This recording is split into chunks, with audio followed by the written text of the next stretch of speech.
There was an 18th Marlins player who was confirmed to have tested positive this morning. The Marlins have put those 18 players and 2 staffers who have all tested positive on a couple of sleeper buses, and they're currently commuting from Philadelphia back to Miami. It's expected to take them about 18 hours to make that trip, and they'll be isolated in Miami once they get there. The rest of the team is remaining in Philadelphia in quarantine, getting daily testing.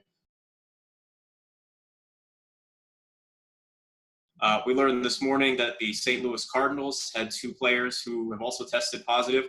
They took the test Wednesday before they played a game at Minnesota. They're now in Milwaukee. They went Thursday off.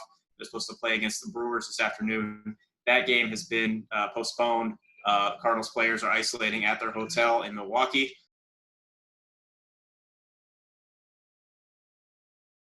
So MLB, as part of their plan to operate this 60-game season, they hatched an entire system for contact tracing.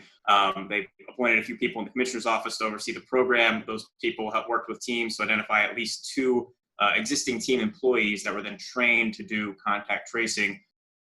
A real flaw for this plan would be if a team employee came to a player and said, hey, we need you to divulge everything that you've been doing, even in your personal life, for the last 48 hours. If a player has reason to think that they violated some of the safety protocols and they think the team might punish him for that, they might not be as forthcoming as is necessary to make these contact tracing investigations as thorough as they need to be to really be one of the pillars of keeping players safe through the 60-game season.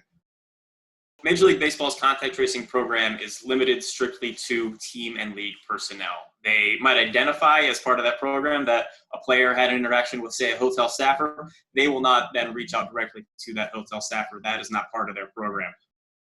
Instead, what the league has told all teams is that they must interact and connect with local health departments, local health entities, establish some lines of communication there, figure out what those local health entities want in those situations. And also they're allowed to reach out to the companies, encouraged, in fact, to reach out to, say, hotel management if they have reason to believe that a hotel staff member has interacted with a player who's come back with a positive test. It's becoming a really complex problem. I don't think there's any indication yet that the league is considering shutting down the season based on this. They're insisting that the protocols they have in place should be able to allow them to continue the season even with positive tests, even with this